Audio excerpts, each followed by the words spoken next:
Watch that.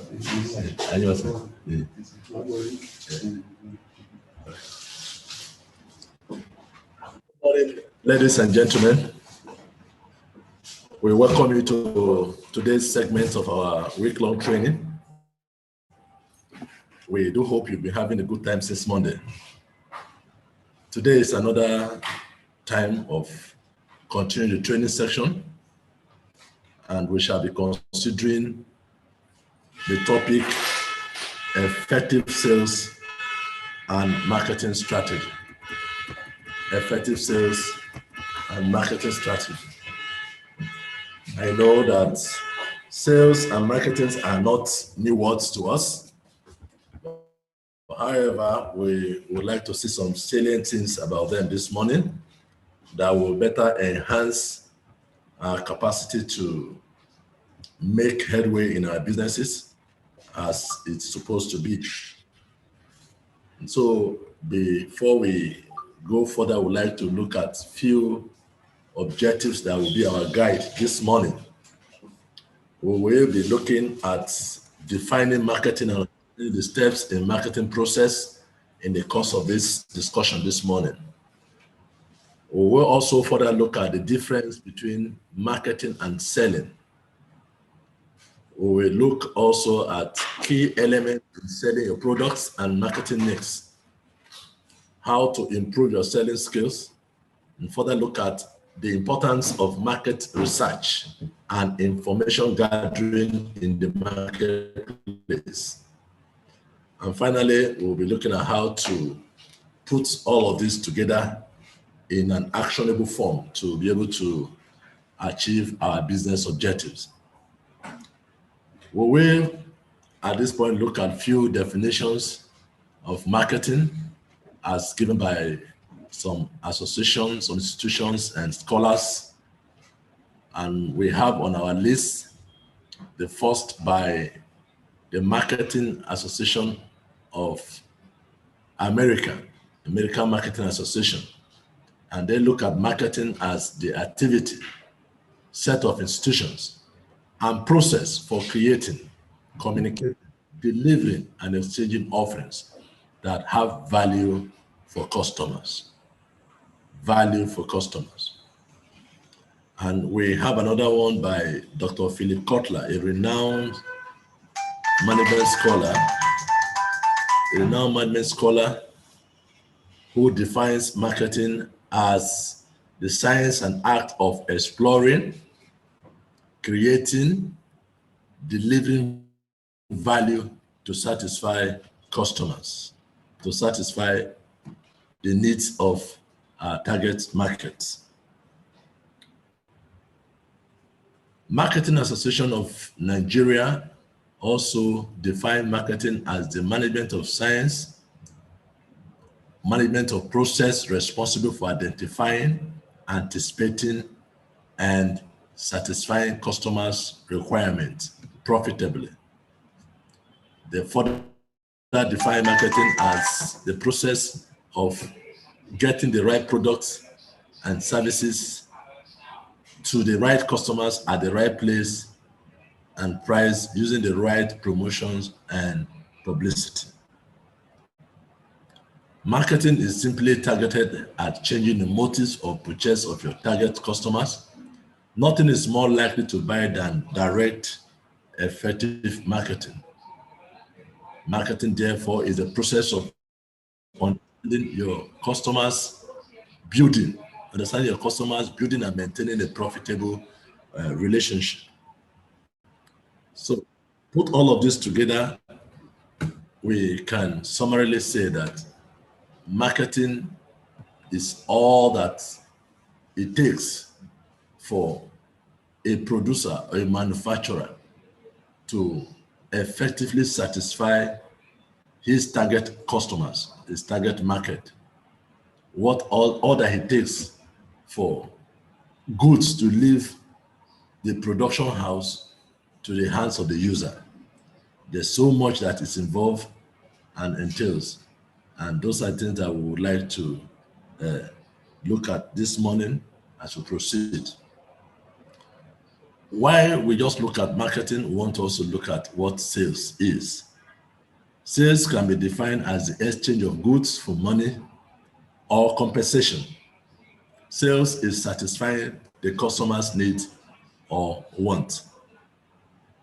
And this will take us to look at few differences between marketing and sales. Sales actually is a pitch part of marketing concerned with persuading customers to buy the products or services of an organization. So sales invariably is an integral part of marketing. It's a subset of marketing. Marketing is a holistic word that envelopes all activities that takes goods from the producer to the end user.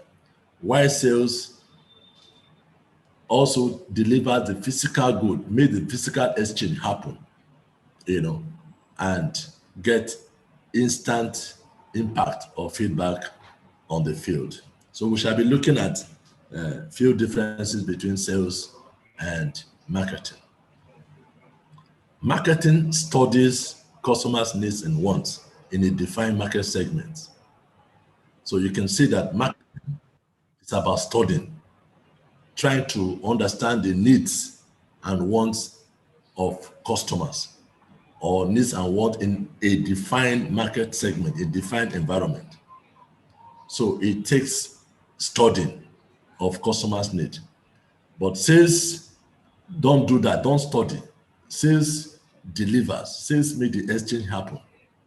When marketing has done the study of the needs and wants and come up with the product, it is sales that now take the product to the end user. So we said sales makes the exchange happen.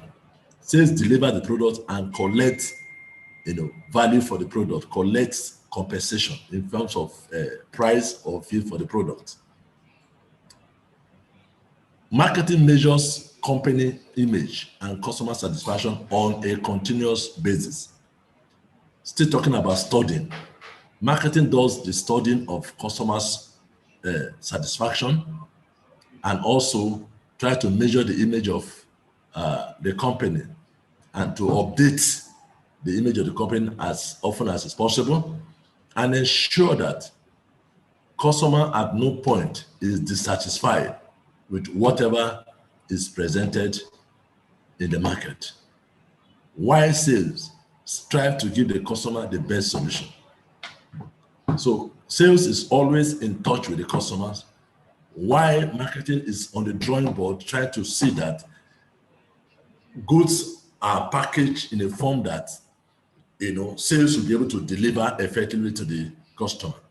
And at the point of delivering, sales ensure that customer gets the best solution for every question, every answer, every agitation, every clarification, every explanation. Sales does that. Marketing further develop communication strategies feedback. Marketing is always, studying, working on the drawing board to ensure that, it comes up with what sales will work with. And so marketing develops communication strategy feedback. Communication is vital in every organization. And there cannot be communication until there's a feedback. And so what marketing does is ensure that whatever goes out communicates the value of the company. I mean, the image of the company also communicates the value that the product carries and meets the aspirations and the needs, the yearning of the customers. And put in place structure such a way that if there's a break in any of this transmission, they will get to know immediately and adjust. And this can be through several mediums. Whereas sales provide direct communication and get direct feedback. Communication in sales is instant. As you are with a customer presenting the product, every question that are asked, you provide the answers. That is the difference. Sales, marketing might be sending mails, sending questionnaires and other means to get feedback. Sales doesn't do that. Sales provide instant reply to every question on the field. Marketing develops winning offers for each target segment, while sales serve the same customers for a long period of time. So these are few differences between marketing and sales. So when you are using the two words, be mindful of the fact that there are differences. Oftentimes people have used them as one word or meaning the same. They are not the same. Sales is a subset of marketing. Sales complete the works of marketing, and we will see how they play out in the course of our discussion this morning. Yes, we'll be considering another very vital function of marketing, which is called marketing mix. Marketing mix, simply by acronym, we call PS, PS of marketing. There are many P's, that's why I say PS of marketing. But the word professionally is marketing mix. The piece of marketing, which is marketing mix, like I said, are as follows: products, place, price, distribution, communication, promotion, and process. And each of these has characteristics and further explanation. Product, like we all know, is that need, that item that is brought up to meet the needs or wants of customers or target market. Product is that item that is discovered as a need in a community, in a market segment, in target market, that comes up to be a product to meet that need. And one of the characteristics or qualities of a product is that it must meet a defined need. You don't come up with a product because you have the technical know-how, you have the money, you have the opportunity and all of that. No. Products are meant to meet a defined need. You must have done your study of a particular segmented market or a location or an environment and discover that these people had need of this. Then you go back, and come up with an item that will meet that need. That is product. It must meet a defined need. Secondly, there must be an established demand through your market testing. If you produce a product and there's no demand for it, it's an effort in futility. So you must establish that there's a demand. Beyond the fact that you discover there's a need, you must do some market testing, and see how much or how many people are actually interested in the product. And lastly, among others that you may also research, is that your product must have what we call USP. USP simply means unique selling proposition. Unique selling proposition. These are the clear benefits and features that differentiate your product from that of your competitors. And USP can change as business evolves. They are not static. And so your product must have that unique features and benefits that differentiate your product from that of other people. And that makes you stand out, in the market, and also have control of more market shares or larger market shares.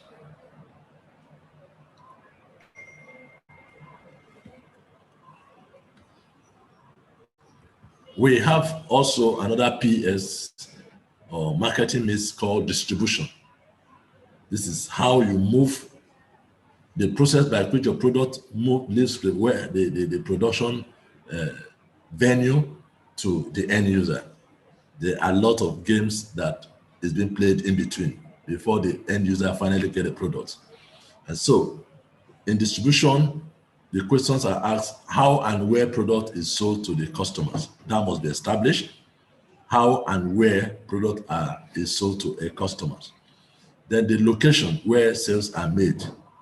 We have urban, rural locations. We have international locations, depending on the size of your organization or the type of the product. And then we also ask who are the intermediaries that are involved. Like I said, it all depends on the size of your company. You know, there are some that we have only sales agents.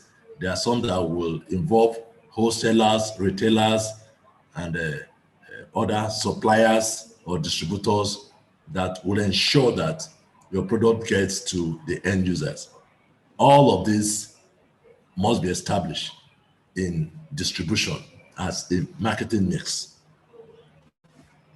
When we talk about price is another P, and price generates income.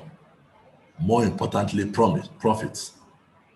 All other products, all other elements of marketing mix incur costs except price. We must understand the relationship between cost, price, and profit. And this is depicted in the the diagram below. If you look at the diagram below, we have cost. Cost is what it costs to make an item. And this includes your time, material, and overheads. So for any product to come out, these three things must go in.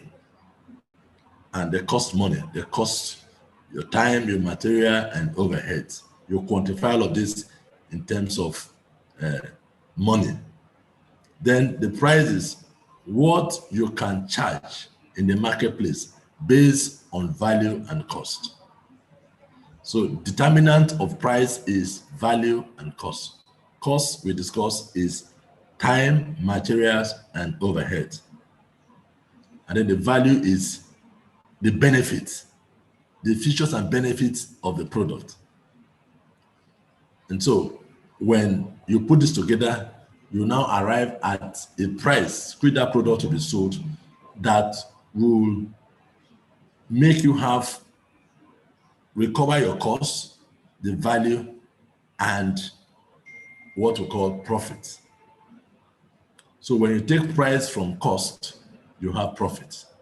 When you take price from cost, you have profit. Price, you have considered all expenses and value. Then you fix the price. So whatever is the difference between the price and the cost, it's your profit. This is part of the marketing mix. Very, very important. And I'm sure we are all aware of that. Then another P is promotion.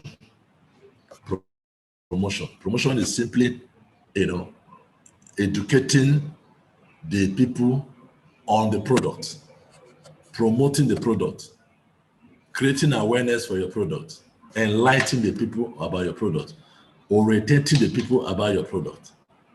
And so in promotion, you consider who your customers are and how best to reach them through communications. You are aware that depending on your your organization and what you produce, the world is your constituencies. The entire world, the entire population of the world are your customers. But it's practically impossible to reach all the people in the world at a time. And so we shall be looking at, how to break down the market and effectively reach the audience. And so it all goes to say about how to reach them with the product and the information about the product. So we have customers, like I said earlier, in the rural, urban area, and international. So you must decide on which means and medium to appropriately or effectively reach them, on information about the products, the features, and the benefit. Then market segmentation. Yes, I was saying that just before now, that to be able to effectively reach your audience with information, with educational enlightenment about the product, you must have to segment the market. Market segmentation is a very fundamental strategy in marketing. And that can be done by dividing your overall target market into smaller sub-markets made up of people with same needs, and helps you target them in the right way. That is market segmentation. And this also can help you, first with the promotional activities before the products come physically. So it's fundamental, it's a function of marketing. And in promotion, talking about sub-markets that comes out of market segmentation, you can use the following to profile and divide your customer market. One, we have behavior. Behavior involves the usage, how often the customers or the target consumers use the product, the frequency, their impressions and convenience in using the product. You can also use character, their lifestyle, personality, trendsetter, and followership. You can also look at the socioeconomic factors like profession, income, location, buying patterns, loyalty, age, and gender. So you can use all of these to profile and divide your consumer market into the sub-market so that you can be able to carry out your promotional activities effectively and reach as much audience as it is expected. And in the sub-market promotion, if segmenting business market, you can consider the following two. Company size, I've talked about it earlier, industry type, and the location. Company size, we can call a Coca-Cola company as a very big company in terms of size, okay? Industry type, we can talk about, food and beverage industry, oil industry, and several others. So depending on what your business is, you can also profile or segment your market along this line, and then the location. Like we know Coca-Cola has, business markets across the globe. So they can choose to look at Africa as a sub-market. They can try to look at Nigeria in West Africa as a sub-market, and this, will help them to come up with how to carry out their promotional activities in terms of what product or part of the product that can satisfactorily meet the yearning and the aspiration of such location that they want to target.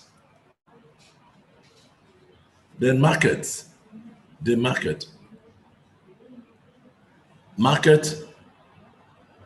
as a word is a place, a physical place or visual place where exchange of goods and services takes place for a fee, for a compensation. And the parties involved are the buyers and the sellers. There must be a buyer, there must be a seller in any market. And so we want to look at 4 types of market. Number 1, we have the potential market. These are those in the total population who have interest in acquiring the product. This category of people, we call them the potential market. They are in the total population. They are in the population of the world, the universe, the universal market, where anybody belongs. And you can assume that they are there for your product. They show interest, but they don't have what it takes to pick up the product at that point in time. So they are potential. They are waiting to become real customers or real consumers. Then we have available market. Available market are those in the potential market who have enough money to buy the product. So these are the ones that you can plan with or you can budget with. You cannot produce quantities of items based on potential markets, rating or calculation, but you can conveniently plan, your production based on the available market. Available market is what we can also call the established demand. There's established demand for your product in the available market. These are those that have what it takes to pick up the product at any point in time. Then we have what we call qualified available market. Qualified available market. These are those in the available market who legally are permitted to buy the product. So it's not everybody in the available market that is qualified to buy a particular product. And so the market is further divided into another category called available qualified market or qualified available market. And we can look at examples of certain products that people must have permit to buy. For instance, in pharmaceutical products, there are certain drugs that you must buy based on prescription from the medical doctor. If you don't have prescription from the medical doctor, you are not qualified to buy such products. Or if you are not a licensed pharmacist, a professional pharmacist, you are not permitted to sell certain products. So we have in the market qualified available buyers and sellers, as your case might be. And then lastly, we have the target market. This is the market or the segment of the market that you have finally decided to serve. And that is available market, both available market and qualified available market put together, that you have finally decided to serve. So you can conveniently plan your production, your activities around this target market. That's why in the course of this training or discussion, we'll be talking more about target market. Target market. Target market is the final market of people or consumers that you have decided to serve. Market segmentation. It's coming up again. I mentioned it when we're talking about promotion. Market segmentation is a marketing strategy which involves dividing a broad target market into subsets of consumers, businesses, or countries who have or are perceived to have common needs, interests, priorities, and then designing and implementing strategies to target them. They are based on lifestyles, demographics, personality of a target market. That is market segmentation. Marketing and promotional tools. Now, getting your product noticed is all about promotion. Not every method will work for your business. The methods can change as the business develops or grows. However, you must be clear on the following.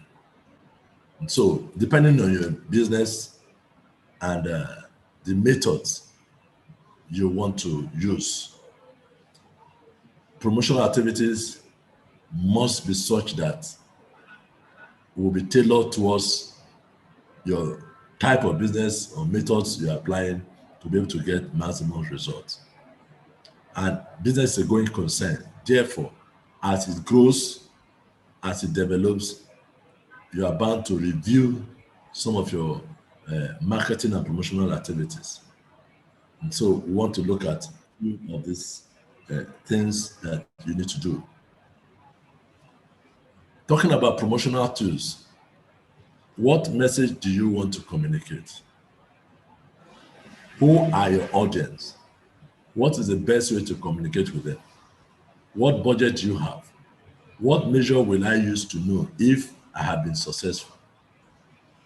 These questions require critical answers before you can embark on deciding which of the promotional tools to use. And this is not something you jump into. You must sit down and count your costs. You must sit down, analyze the benefits, the disadvantages and advantages of whichever tools in the light of these questions, and then come up with what is realistic, what is feasible, to your particular business that you're doing. And so you must communicate the right message. You must have the right message to communicate. If not, if a wrong message is communicated, it can go a long way to destroy your market shares. And then who are your audience? Like I did mention earlier, you have the universal market. Then when you do your market segmentation, you now know which particular segment of the market that you are targeting. But however, whichever market you want to communicate or address, bear in mind, we have the educated, the illiterate, the urban, the rural area, the urban and the rural people, and all of that. So you must design a method or a promotional tool that you can reach all as 100. What is the best way to communicate with them? We have different ways of communication, different mediums. So you decide on which one is best for the location of your audience vis-a-vis what you want to communicate. And then what budget you have, which is very important. This has to do with your cost of business. So if you go and embark on a promotional tool or use a promotional tool that is expensive, vis-a-vis what you are doing, at the end of the day, when you sit to count your costs, before fixing your price, you discover that you may have shot yourself on the leg. So it's good to look at what you have and plan with what you have with the available tools you can use. And then you need to put in place measures to know if you have been successful. What are the indices? What are the parameters to measure your success in whichever promotional tools you have tried to use? If you are not successful or you're not getting it right, there's need for a tracking, a review, and then readjust and get what is realistic and feasible to your business. There are 6 main tools for promotion that I would like to mention here. You may research and get more, but with our discussion this morning, we want to look at these 6 basic tools for promotion that you can use in any kind of business and reach your audience effectively. Number 1, we have public relation. Public relation is often known with an acronym, PR. And this is about creating and maintaining an image for your business or product that is the essence of its value and integrity. And that forms your reputation.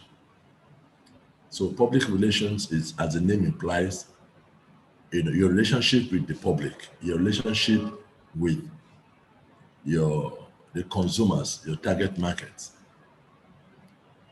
And in every relationship, there are features, there are characteristics, there are things that you want to achieve. Primarily in public relations is to create an awareness on who you are, what you do, your core values, your integrity. And this becomes your reputation that you cherish and value seriously in the course of business. Because business is all about trust. If your customers can trust you, they can go to any length with you. They can pay any fee, for whatever product, as long as they trust you that what you say about the product is what it is. unlike what we witness today. A lot of products carry some,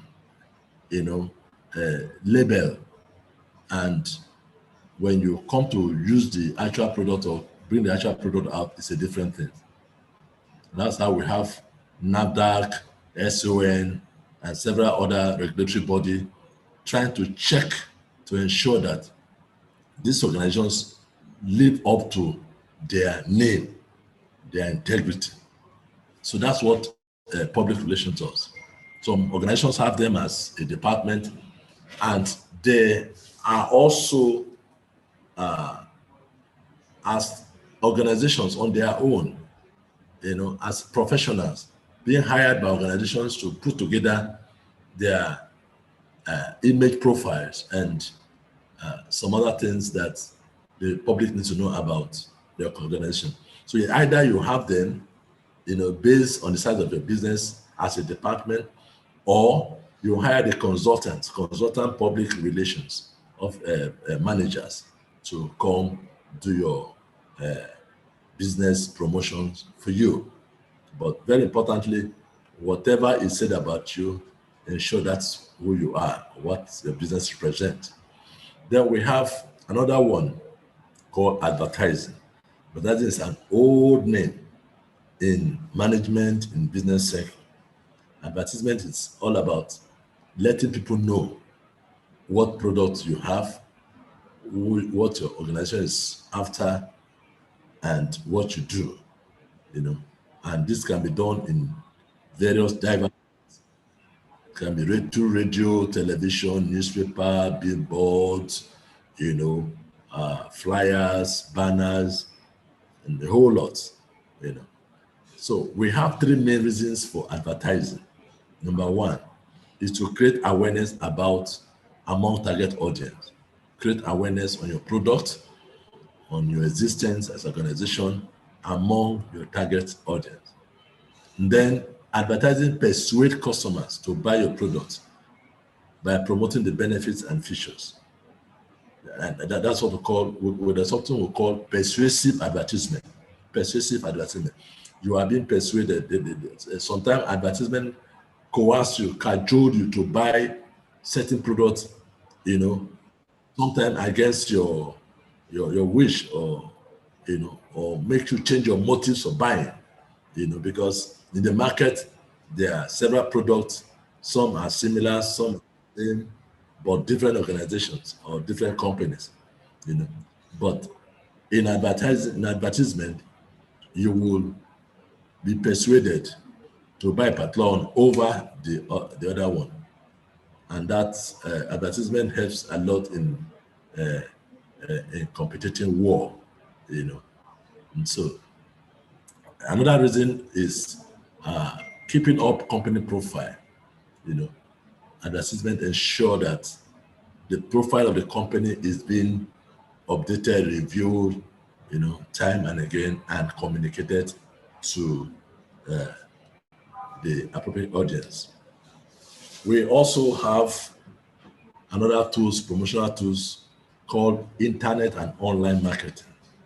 This has come to stay and probably, outshining the first two we've discussed in view of the recent technological changes or advancement we have witnessed in recent time. Internet and online marketing is through a well-designed and managed website, which allow a company of any size reach customers all over the globe. So with internet and online marketing, you can reach customers across the globe, with your product. So you can sit in the comfort of your home and get information on products, companies, and possibly ordered, for product and get delivered to your doorstep without you moving an inch. All of that is as a result of changes in technology that we have witnessed in the recent time. So if you plan to sell your product online, then the structure and functionality must allow you meet promises and fulfill orders. So we have social medias, which some of the activities can be take place on the internet. Social medias like the Facebook, the Twitter, Instagram, and LinkedIn. These are various mediums by which you can advertise your products, you can meet promises, fulfill orders, advertise your wares, and in seconds, it's all over the world in seconds. So that is internet and online marketing. Then we have direct marketing.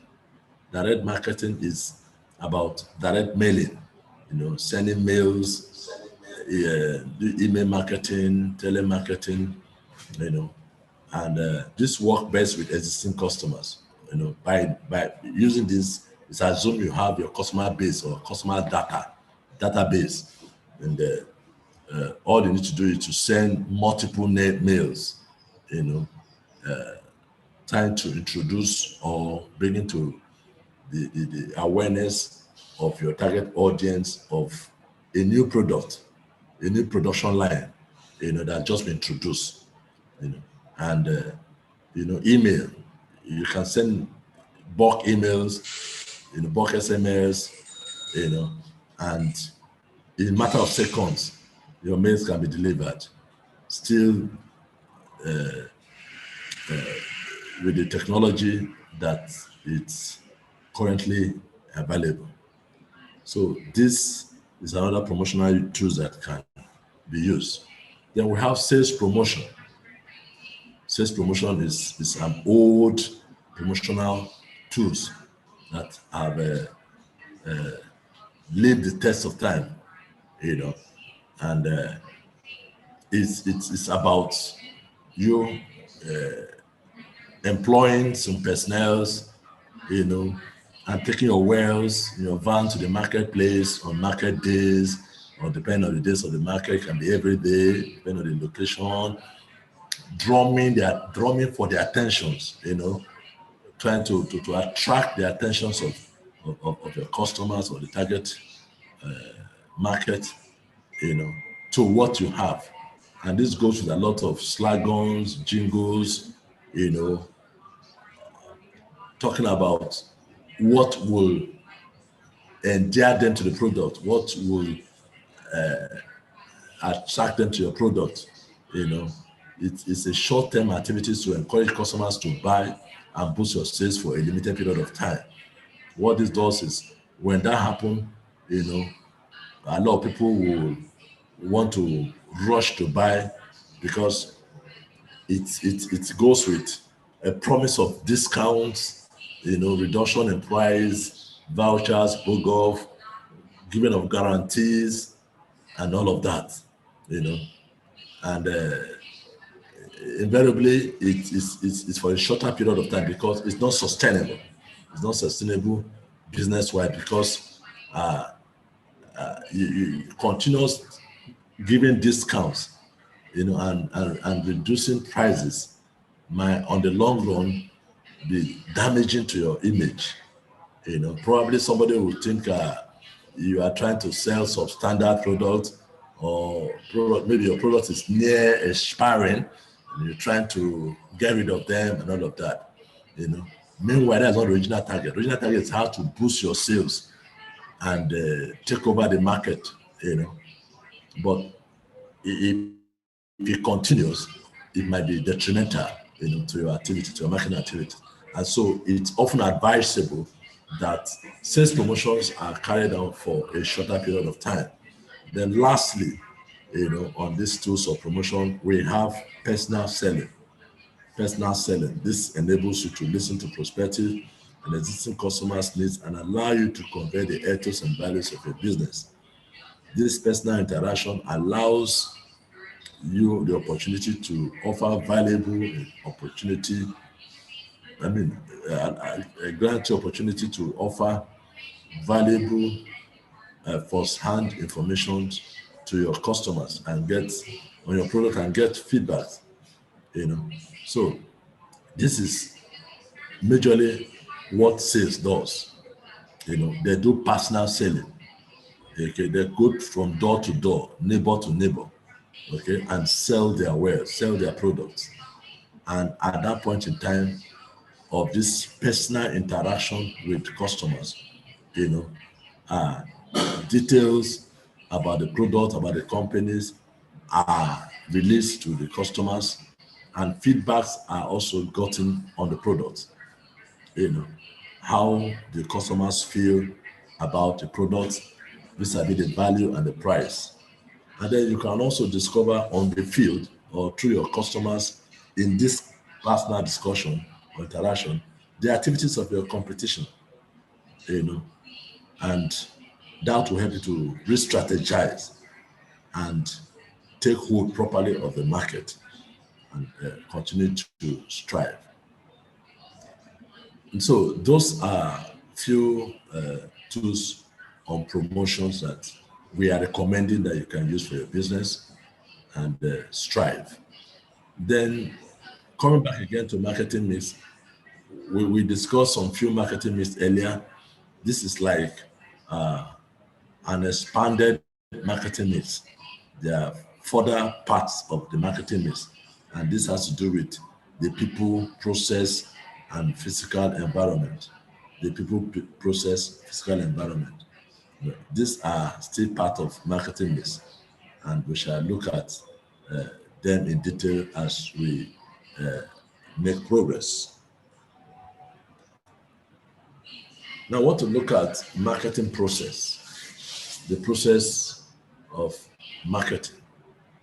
And in discussing this, we are going to look at 5 major processes, 5 major processes which marketing goes through to be able to achieve its objectives. Number 1 is understanding customers' needs and wants. This is fundamental and basic. Without customers' needs and wants, you have no business in marketing. Then secondly, we want to look at designing a product, a customer-driven market strategy. Having established the needs and wants, we'll now design a customer-driven market strategy, a strategy that is customer-driven. Okay, then we'll construct a marketing program to run. Construct a marketing program that marketing will run on. Then we'll now build a profitable relationships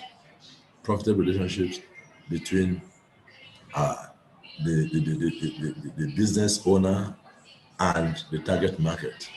And this relationship is usually a win-win situation. While the customers are having value for the product, you are smiling home with your profits. Then finally, we will look at capture value from customers.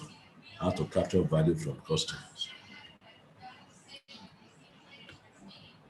Marketing process 1, understanding customers' needs and wants. And what this entails is you must research customers and the marketplace. We said earlier that you study customers' needs and wants, and then establish the demand for the needs that you finally discovered. And then we also will be able to manage market information and customer data.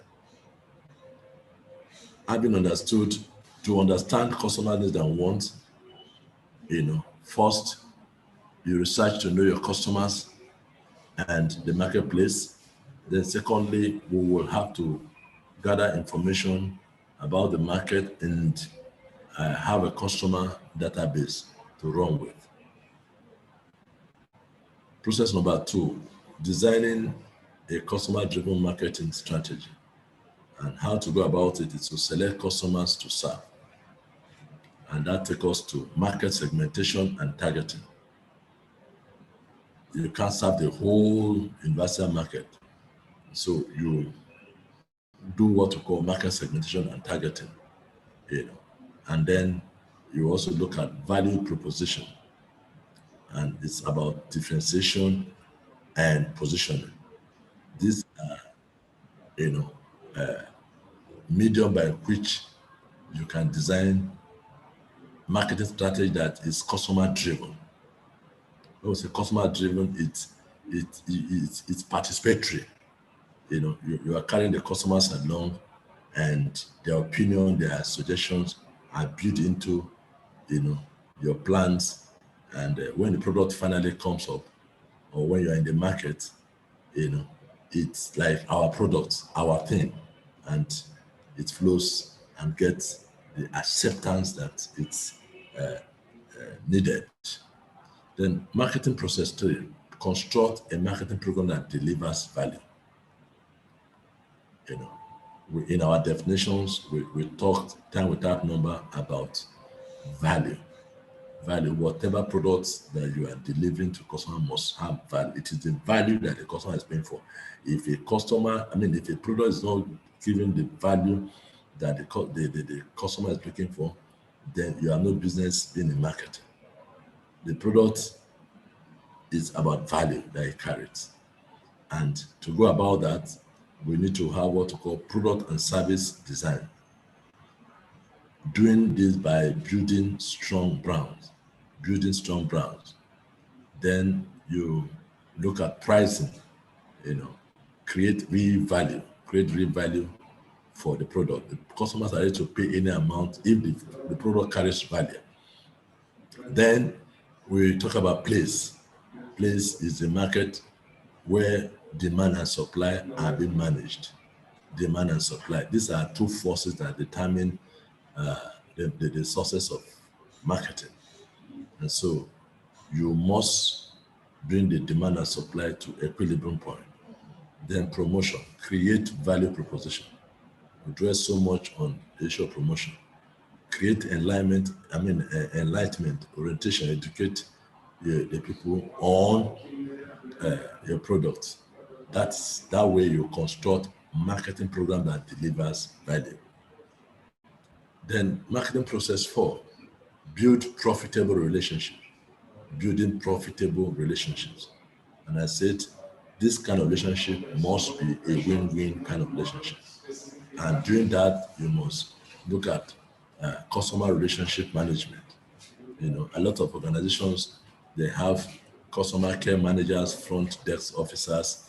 All they are doing is ensure that there's effective management relationship of, you know,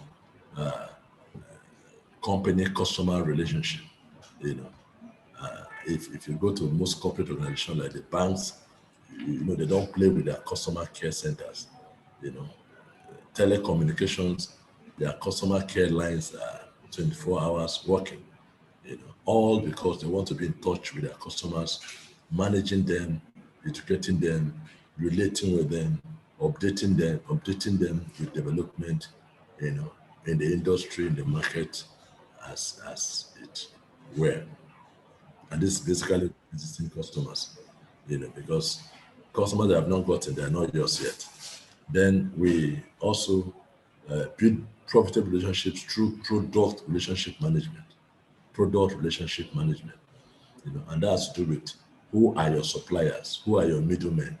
They should be able to carry the same flag, carry the same message that you're carrying. You know, if not, if you have a product and the product is not communicated well, is not handled well by the middlemen, then you have a challenge. And so your suppliers, your intermediary agents must be in the same page with you. In that way, you will build a profitable relationship. Then we have the marketing process 5, capturing value from customers in return. It's all about, you know, what you get at the end of the day in terms of revenue and profits. Then loyalty from satisfied customers, and then increase market share. And all of this goes well. Of course, you are a king in the market. You are a champion. You have so much, you know, market shares. And when you have the kind of market share that it's talked about, it's increased, you will definitely maximize it. You will definitely experience what we call sales maximization. And sales maximization leads to profit maximization at the end of the day. And so we move from that to importance of market research. Importance of market research. As a matter of fact, research is key in every discipline of life. In medicine, in marketing, in management. Just think of it. Any discipline that you are not researching, continuously, you will definitely become obsolete with whatever idea you think you have, no matter how fantastic they may appear to be or they are. So in researching, you get to know new things, new development about whichever discipline you are, because the way people think changes, the environment, the economy, so many factors are not static. They change with time. And so researching to know, will put you on edge or put you on the cutting edge of whatever you are doing. And so research is very, very important in marketing. Research is all about information gathering, analyzing the information, and take decisions that will better the lot of your business. That is what research is all about, especially market research. So we will make progress. Application of market research, just like I said earlier, is about information gathering. When these informations are gathered and analyzed, what do? You take decisions based on them and validate some in decisions. Then you also review your marketing strategy and planning. It helps you to plan adequately, effectively. Then it helps you to look at your cost-benefit analysis, your product and process development, issues analysis, and finding new opportunities. It helps you to focus your effort on a particular drive, and then it helps you to monitoring performance. These are the use of research information gathered, or how market research are being applied. Just like any other discipline, market information gathering have some challenges. They have challenges just like in any other area of life. And one of the challenges that have been faced in accessing market information, number one is information overload. Information overload. When you go out to try to gather information about market or on market, you have so much information that at the end of the day, rather than being convinced on some matter, you get confused the more. So it's a big challenge for researchers in market. Then we also experience poor internet access. When you have to get information online, which is basically what is the current things now all over the globe. You have poor internet access, poor network availability, and all of this affects access to market information. Then we also have a challenge of lack of awareness of local institutions providing market information. Lack of awareness of local institutions providing market information. Information providers being biased and discriminating. There are some institutions that are mainly for information dissemination, on marketing. And many of the business owners are not aware of these institutions, and because of that, they don't know where to go for such information. And even when they know where to go, sometimes those in custody of this information are biased in providing or letting this information out. They are selfish, they discriminate for several reasons, best known to them, which is not supposed to be. And so we have institutions like the state, federal, local Ministry of Trade and Industry, Commerce. We have Chamber of Commerce and Industry. We have Federal Ministry of some parastatals agencies like Export Promotion Council, Investment, Promotion Council, Nexim Bank. These are institutions that can provide information on marketing, both locally and internationally.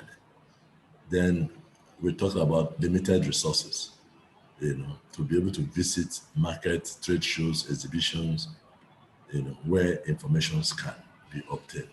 These are challenges. But of course, challenges are meant to strengthen us, and we are not deterred. We are not meant to back out. We are meant to surmount them and get through to what we are after. Because in business, it's no retreat, no surrender. If you are desperate to make a headway. And so we can find a way around this to overcome these challenges and gather the information that we need, and analyze them and take decisions that will help our business. In research, we have two sources of information gathering. We have the secondary data collection source, and we have a primary data collection source. In secondary data, we basically rely on the government. We call it external sources of gathering information for our businesses. Government, that we know, they're the major player in the economy. And so every year they come out with fiscal and monetary policies through the central bank. The budget also has been presented. So a lot of information are in these budgets and these policies that we need to study and look at areas that will affect our businesses and see how we can work with them. Then we also can have information from business and trade associations, trade magazines and newspapers, financial institutions, banks, stockbroking, and we have national trade publications and additional sources like business libraries, trade directories, professional institutes, and organizations alike. So all of these are ways that we can get secondary data information, data information. Then primary research, we have both quantitative and qualitative research market data collection. In quantitative, we gather information through a wide range, like population size, demographic patterns, national production volumes, export sales, etc. These are how we can get information on quantitative research data market data. Then at individual level, every respondent asks some series of questions and get feedback. Then we also have best known techniques, which is market research survey, quantitative survey. You post self-completion, face-to-face, telephone, email, web questionnaires. These are how we get information for quantitative research market data. Then qualitative research examine people's feelings and attitude towards your product. This is what motivates them to buy. And this will involve discussion guide used to explore various issues in depth. No fixed set of questions can ask. Usually it's face-to-face discussion time. Then the best known technique is market research focus groups, which is between 6 and 10 target respondents, and there's a research moderator. So these are basically ways that you can gather information on market research. And we also have online sources of information gathering for research work. And this can be through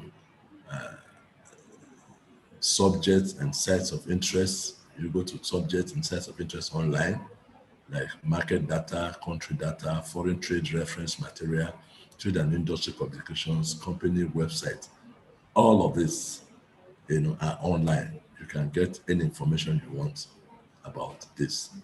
Then market information collection techniques also, through keyword search, competitor links, and several other links that has to do with business. You can get enough information on them that can be very, very helpful in your research. The primary research techniques, basically observation, through observation, interviews, then surveys and questionnaires, through surveys and questionnaires.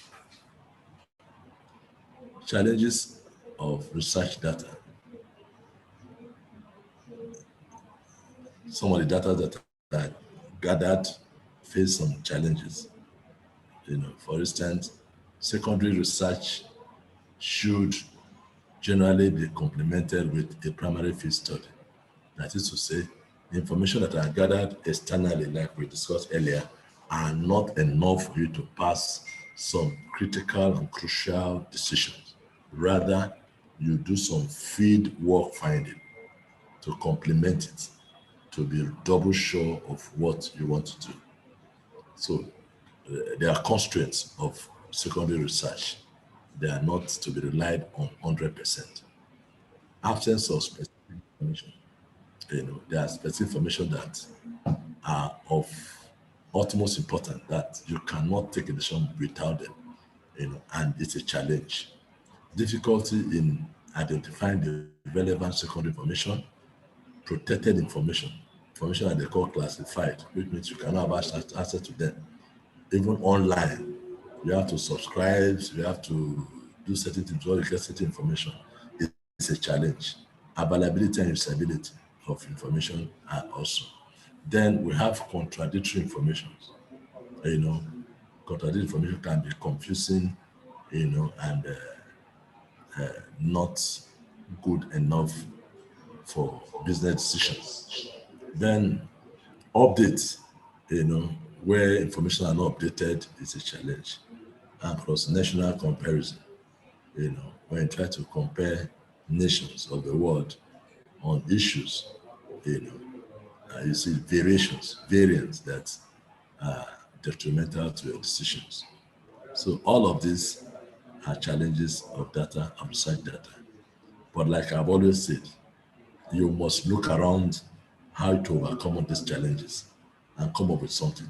Challenges are not meant to frustrate you, deter you from your course, but they are supposed to strengthen you to find a better way of doing something good for yourself and your business.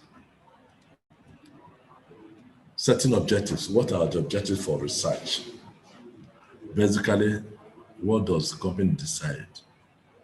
How does the company decide what information to collect? What will the research be used for? How should the company respond?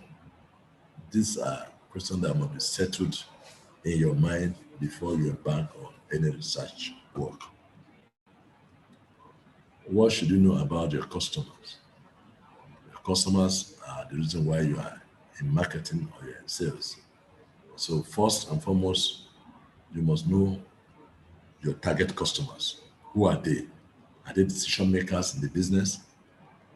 Okay, because it will be effort and futility discussing with the gate man who has nothing to do with what quantity to buy or how much to pay. Then you need to know what are the needs and wants of your customer that you want to solve. This is the reason why you are coming into a relationship with the customer. So if there's no need and want, you have no business with anybody. What motivates them to buy? Just like we said, from research, you'll be able to know what motivates them to buy most. And then value perception. How do they value products? What is their value perception equation? You must establish that. Who are your competition? These are people that, are into the same kind of business, producing the kind of product, but the features and benefits might not be the same or are not the same as yours. So you need to know who are your competition. After identifying your target market, you must build an understanding of your competitive environment or condition. Very, very important to be able to fight the war of competition. Value equation. Can you do research all the time? Yes. Research is meant to be done all the time and continuous because it puts you on the cutting edge of what you're doing. Selling skills. What customers care about. They care about themselves, their wants and needs, their desires. That's what you're out to satisfy. What things you should know about your customer? We looked at that earlier. Then sales skills. Sales skills. These are skills that a salesman must acquire to be effective or to succeed in selling. Number one, you must be an effective communicator. Communication, or to be a communicator, is not just opening your mouth and say whatever comes to your way or to your head. You must be objective and constructive in your communication. That makes you an effective communicator. Then you must have a skill to listen. You must be able to listen enough. In fact, you are supposed to listen more than you speak or you talk. In listening, you get more of the needs and wants of your customer. Then ask great questions, probably. Ask questions, after listening, and then be a problem solver. Be a problem solver. At no point should you be overwhelmed by questions or problems that pertains to the product you're selling. You should be on top of your product in terms of knowledge, the features, the benefits, and what every other person needs to know. You should be on top of it. That way, you'll be able to solve any problem that will arise from it. Sales skills number two, you must be well organized. You must be well organized, articulated, pragmatic, in such a way that, you present your argument, in a well-structured manner. You must be a sales starter and finisher. You must be an independent salesman, well-mannered and cautious. Well-mannered and cautious. Company takes time to train their staff on this. And so, depending on the size of your company, you can't do all of this by yourself. And so, you need to take your staff on refresher courses or training, to be more mannered, cautious, disciplined, and have human relations, when they go out for sales or when they go to the field. You must be naturally persuasive. It should be something that comes naturally, that you are always persuading customers to buy, and that way you don't use derogatory statements or words that put off your customers. You should be be appealing. Use words that are appealing. You should always post a picture that is appealing to your customers, friendly dispositions, welcoming, to make sure that your customers are home and well with you in your discussion, your sales. Then we'll move from sales skills to sales attitude. Attitude is who you are. It's not what you appear to be. This one comes from inside of you. It's something internal. So as a salesman, this is an attitude that you must have, that every time you are going out or you're handling any product, be positive. Have a positive attitude that, this product was conceived and bettered because of a need and want. There is an established demand for this product. And so, as I go out today, I will never come back without selling. That is the kind of attitude you should have. So when you go out with such attitude, whatever opposition or negativity you face, it doesn't bother you, it doesn't concern you. You are seeing positive. You are going to weather through and make the required sales that you're supposed to. Develop an attitude of persistence and determination.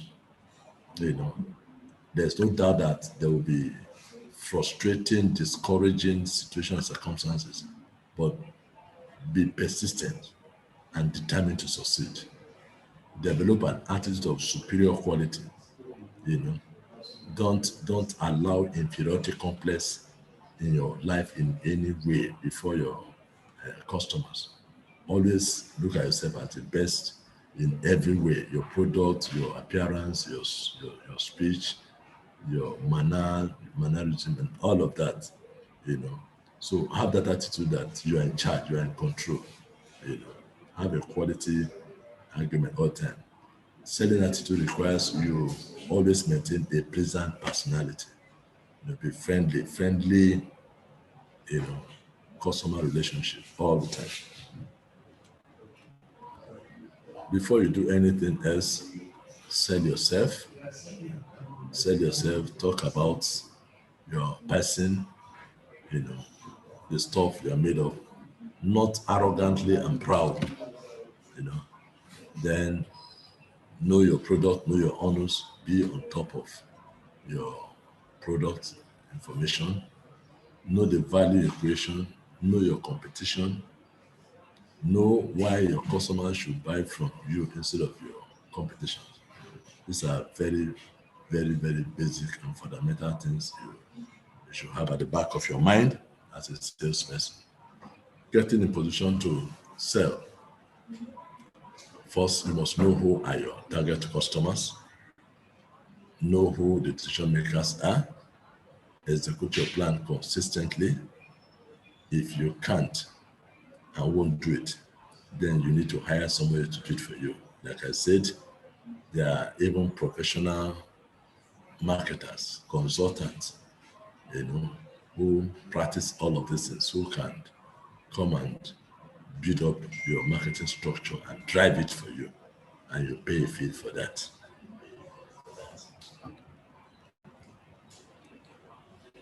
Preparing for the sales calls, you package yourself, no negativities, research client, be on time, be observant. These are features of sales calls. Sales calls is about, you bringing to the understanding or the knowing of your customers what is new, what you have to deliver that is new. And in doing that, you must know who are the clients to reach, and you must be on time, be observant, no negative and foul languages. These are features, characteristics of sales call. And then sales presentation involves the approach, present, objections, negotiation, and closing a deal. So these are the components of sales presentation. The body of the presentation. Use all your senses. Beware of clues, body language, questions, etc. Make it logical. Send by filing the needs. Sell benefits, not products, not features. So these are the embodiment of the body of the presentation, of your sales presentation. Then objections. Objections are questions, challenges, observations that may come from your products or your presentation, and you are advised to make them your best friend. Don't be antagonistic, be friendly, have a disposition to answer any question, any objection that the client is coming up with. Imagine a client trying to tell you how to sell to them. Restate the objections, answer in terms of your product benefit, and move on. So there are so many aberrations that are expected from your customers, but remain focused. Remain focused and dwell more on the benefit and features of your product rather than personality. Negotiation. This is your bargaining strength. End body or presentation with trial close. If you get a yes, then stop selling and start writing order. But if you get a no, then you probe further to know why. And if there are any objection, please try to answer, negotiate, and do a trial close again. So you can close by either find out when it's convenient for you to make delivery, and if there's any objection, you can try also to clear up doubts, and whatever it is, don't stop at making order. Always ask for order. It does not matter how your discussion ends, but it must end on a friendly note that will make you ask for order. Important tips. Listen more than you talk. I said this earlier, it's a very important one.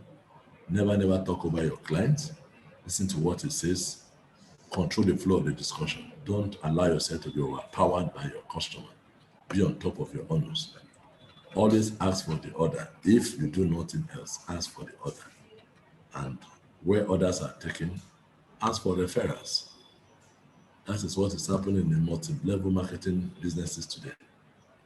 Ask for referrals. If they like what they are seeing or having, they should introduce you to other clients, other customers, other buyers. That is asking for referrals. Customer service, which is one of the P's, one of the expanded marketing P's we looked at earlier. Customer service is key, and majorly is to attend to the needs, the questions of your customers through answering the phone calls. Don't try to put them on voicemail. No lengthy holds. Resolve all problems now, no procrastination. Honor your time frames. Complaints are your friends, so you get to show how good you really are when you're trying to meet up explanations on all complaints and all inquiries. Handling complaints. In handling complaints, you don't argue. You listen and provide solution or respond objectively and constructively. Apologize even if you are not wrong. Way back in school, we taught the magic words. I'm sorry, even when you have done nothing wrong. It doesn't take anything for you. Then restate the problems, give time frame to resolve the problems. If you can't meet time, call and extend the time for resolving or meeting over any issue. Let them know you care and that you are involved. Let it be our things, not their things. That is the business language. Carrying them along, giving them a sense of belonging. In that way, they're involved and they can defend, the product or your company anytime, any day. The three most common mistakes we make in sales: not listening to the buyer is wrong, not asking for the order, and forgetting to sell to existing customers because you are pursuing new ones. These are mistakes that we make in sales, and they shouldn't be. That's one of the essence of this training, this discussion, for us to know some of these things and stop them. Let's listen to our clients. Let's listen to them, and always ask for others. And as you are pursuing your customers, don't forget the existing one. They made you. You started with them, and they can always be your referral in any day, anytime. And so we have come to the end of this segment of our discussion this morning. The next is to see how we can apply all that we have looked at this morning in our marketing plan. Our marketing plan differs based on our businesses, as our businesses are different, so our marketing plans are. So all we have discussed can be applied depending, on the area of needs of your business, the size of your business, and all of that. And so we want to open up the class for question, contribution, and if you have any things that you want to share with us that can be benefiting to other partners, other students in this class this morning, we welcome it too. We are here to share ideas, to rub minds. I've just been talking. I need you to talk back to me now and to other class members. Let's learn something from one another new this morning. Thank you for listening and welcome. We are waiting to hear from you.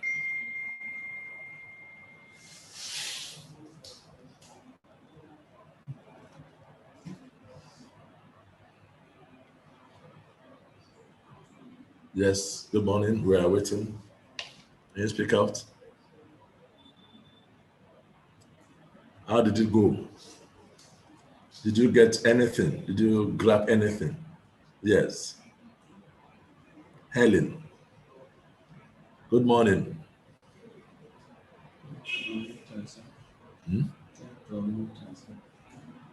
Please unmute yourself, Helen. Unmute. I can't hear. Unmute, please. Unmute your speaker. She doesn't.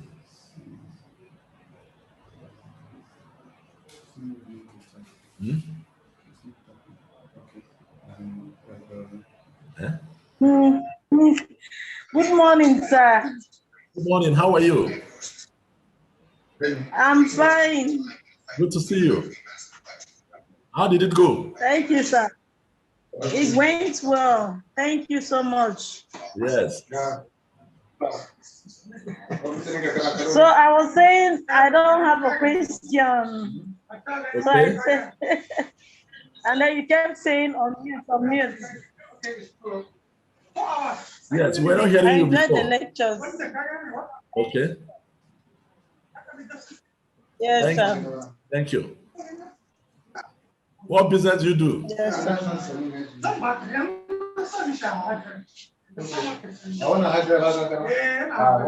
What's your business? What business do you do? Sir? What business do you do? Hello, sir. What business do you do? Okay. Sorry? I produce production. Okay.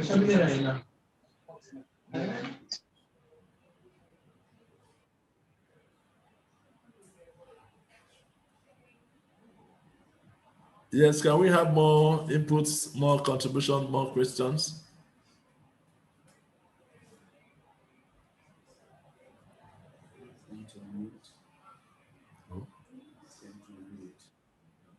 Please unmute and talk, please. Unmute and talk.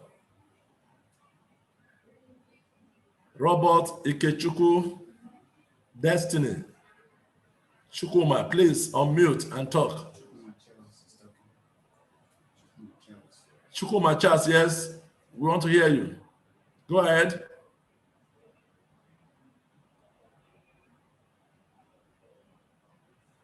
Chukuma Charles, yes.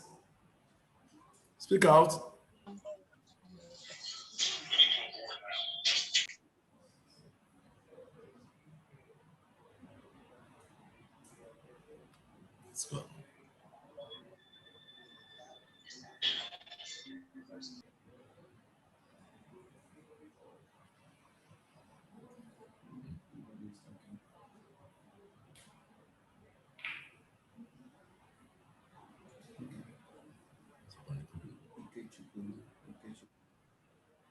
Yes, hello, Ikechukwu, good morning.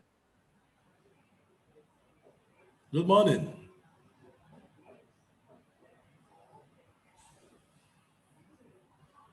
Ikechukwu, good morning.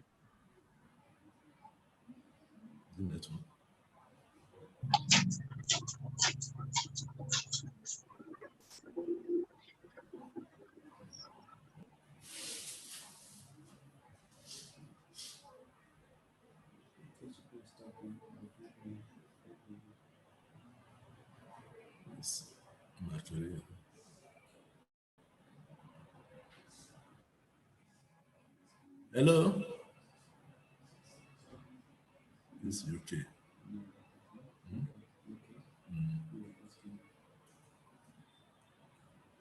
Hello, McCary. Can you unmute? Yes, can we hear you? Good morning.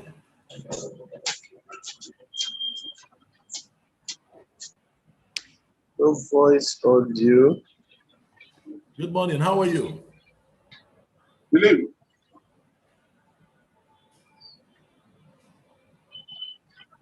Network is so poor. Yeah, I can see your frustration. Sorry. We can hear you. Destiny Twister.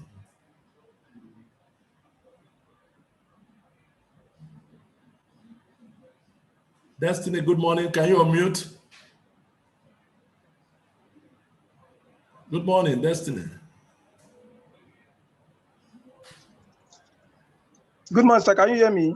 Yes, we can hear you clear now. Good morning. Speak on. Okay. I want to ask question based on the sales skills. Based on the sales skills, yes. Please, my question is this. Hello? Yeah, I'm hearing you. Go on. Okay, my question is this: this ideology that we use in business, customers are always right. Yes. Now there are some sales representatives that are very good, that have all the qualities that we have listed. Skills. There are sales reps that are very, very good. They have this quality. And then there are ones that are very stubborn. They are very, very stubborn, extremely stubborn. They will not agree. They want to frustrate you. No matter how they want you and make you get angry. So I want to ask, please, what kind of measures can we give to those kind of customers? I want to that customers are always supposed to satisfy them. So I want to understand, or is there any other way you can treat those ones that are stubborn?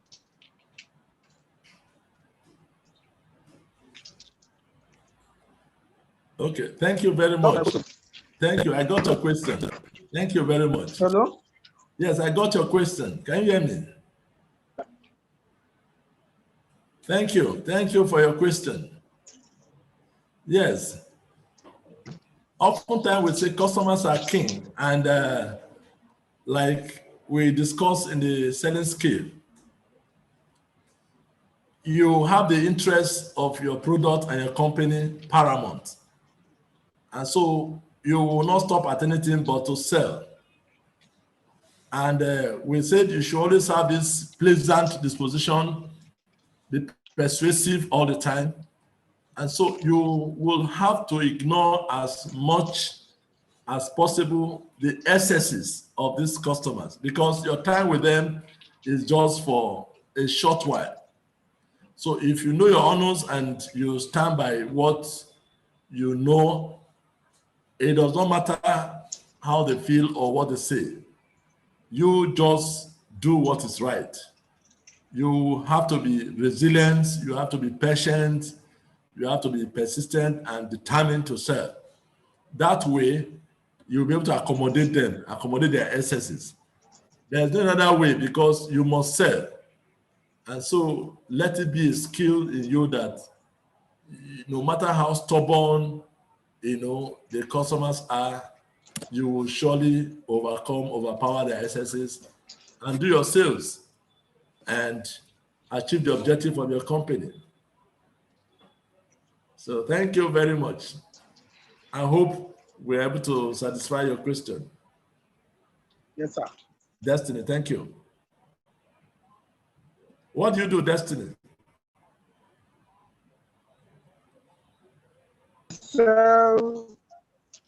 I sell phone accessories and Okay. and I do POS. Oh, very good, very good.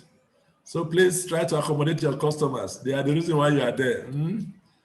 Why you have the stubborn one, you still have the good one too. Thank you. Any other questions or inputs? All right. So we can call it a close for the day.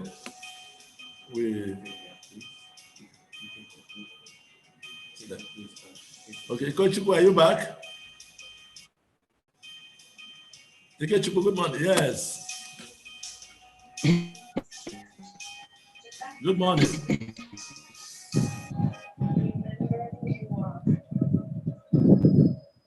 Hello, good morning, Ikechukwu. Yes, I'm back, sir. Hi, that's what I just want to.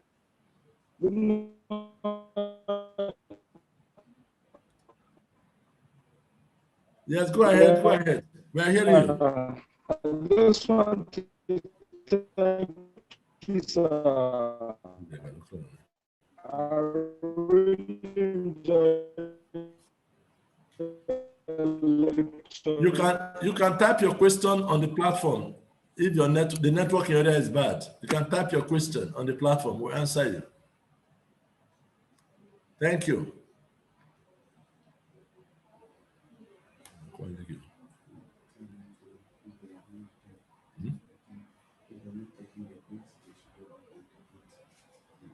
Yeah, if you are not taking the quiz earlier on, you can go back to the platform and take the quiz.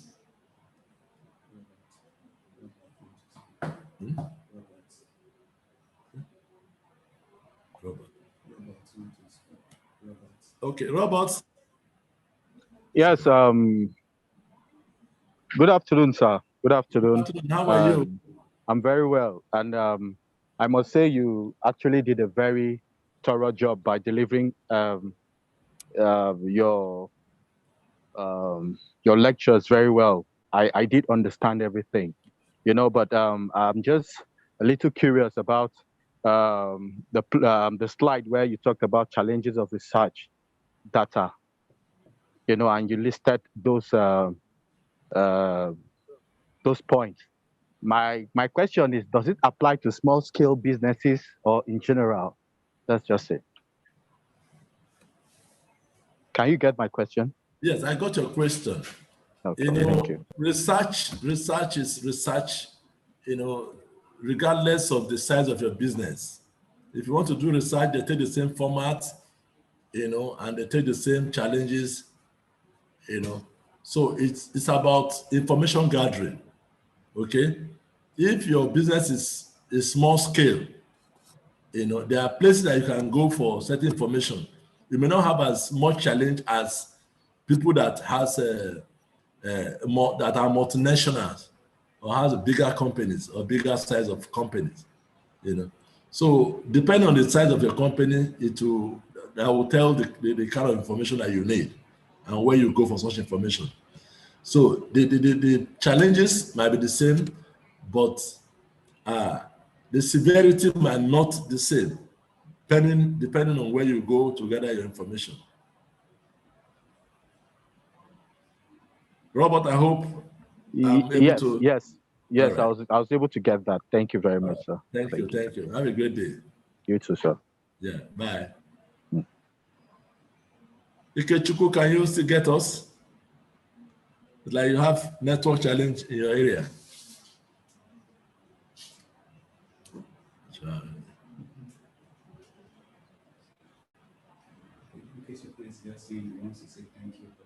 Okay. Oh, knockout.